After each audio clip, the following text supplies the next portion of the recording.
Mic check 1 2, no intro needed. My name is Tam and here is my initial impressions video about the Jordan Zion 1. For this video, I will still use the same 4 simplified categories that I prefer to use to evaluate basketball shoes with, which include fit and support, traction, cushion, and aesthetic. So let's begin as always with the fit and support. These Zion 1s fit really narrow and a little bit long as well. They actually remind me of the fitting of the KD12 and 13 a lot. So with my ideal size being a US size 8.5 extra wide, I always go with a US size 9 with all my hoop shoes, and the Jordan Zion 1s in the US size 9 feel very narrow and tight on the sides for me, and they run a little bit long with a tad more than a thumb's width of extra length beyond my toes that I typically have with other Jordans and Nikes basketball shoes. I was definitely caught off guard with the narrow fitting of the shoes, but it made sense when I first held these in my hand because if I disregard the huge outrigger, the actual footbed and the shape of the shoe itself is quite narrow, quite similarly to a KD or Kyrie model actually. So it is safe to say that these will not be the best fitting shoes right out of the box for wide footers like myself, but for the majority of people with normal to narrow feet, you can definitely and confidently enjoy going true to size. Thankfully, these shoes come with a traditional fully detached tongue design, so even though the forefoot area is super narrow, it can still accommodate for my high instep and wide midfoot. Oh, and the tongue's aesthetics also supposed to reference a body armor of a superhero, which I think looks kind of cool. There are a few pillowy pieces on the tongue with decent amount of foam padding, but the rest of the tongue is very flimsy feeling and thin. Each shoe has 6 pairs of eyelets, with the lowest or the first 2 pairs of eyelets being 2 independent straps that connected all the way down onto the footbed that should provide a lot of good forefoot lockdown as well as lateral containment and support. And even from the first try-on experience, I can definitely feel the effective lockdown from these straps when I tighten up the shoelaces. Speaking of shoelaces, the Jordan Zion 1s come with a pair of flat and wide shoelaces that feel pretty good and should be durable and functional. The upper is almost paper thin and it feels pretty thin, slim, and very minimalistic on feet, especially in the midfoot section. You can almost see right through it. On the outside of the midfoot section of the upper, you can see the popular plasticky ripstop that should provide decent amount of support and containment. On the forefoot area, the upper features a plastic-based engineered mesh of some sort that reminds me a lot of the Jordan 34 recently. And to further enhance the durability of the forefoot, especially for toe dragging actions, there are a few additional pieces of fused materials. Now looking at the back half of the sneakers, the foam padding around the ankle area is decent. The lining material is okay, not the most comfortable, but the sculpting is a little bit odd for me. It doesn't really cup my heels as well as other recent Nike and Jordans do. The foam padding and the lining material extends onto the outside of the ankle area to serve as a cool visual element. There is a huge and stiff internal heel counter that should cup your heels very securely and help with the lockdown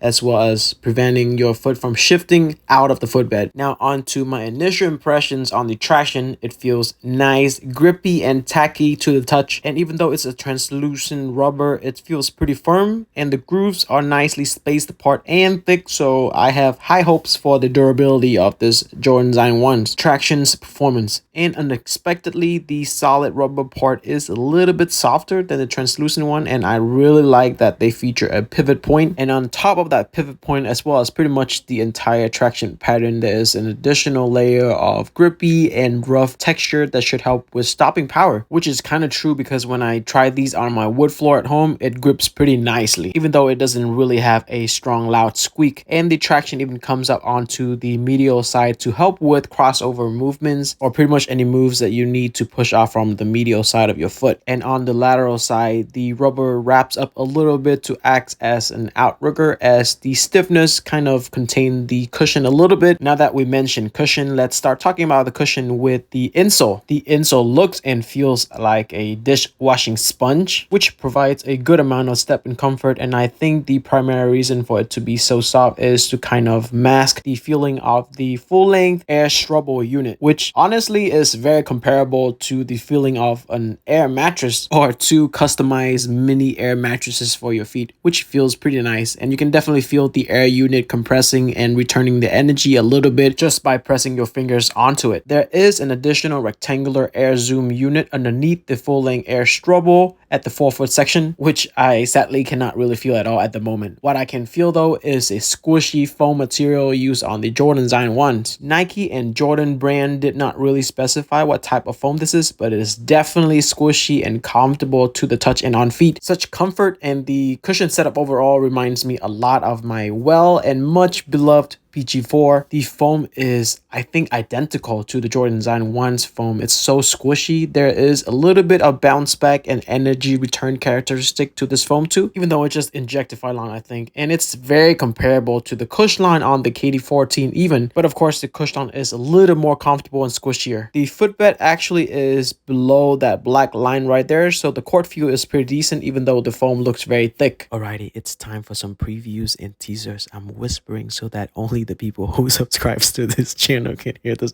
I'm so kidding. So the upcoming performance review I'll be doing is on the NW1 from Nightwing 2303, as well as his favorite shoe of 2020, the Puma Clyde All Pro, an awesome light feeling shoe, which definitely reminds me of the Kobe 9 and Kobe 11 a lot. And another basketball silhouette that is very comparable to those two is the Curry 8 with great traction, decent amount of cushion, and it's just a fun and reliable basketball sneakers to hoop in. So for all of those three sneakers, the Curry 8, the Puma Clyde All Pro, and the Nightwing 2303 NW1, I've played at least 10 to 15 plus hours in them, which is my minimal standard, and now just putting the video together for each of them. Back to the Jordan Zion 1s. Aesthetically speaking, I don't love them. Very unimpressed. Let me know what you think. For me, it looks and feels like it should have been released along with the Kyrie 1, so 6 or 7 years ago. The logo is kind of cool though. Okay, bye.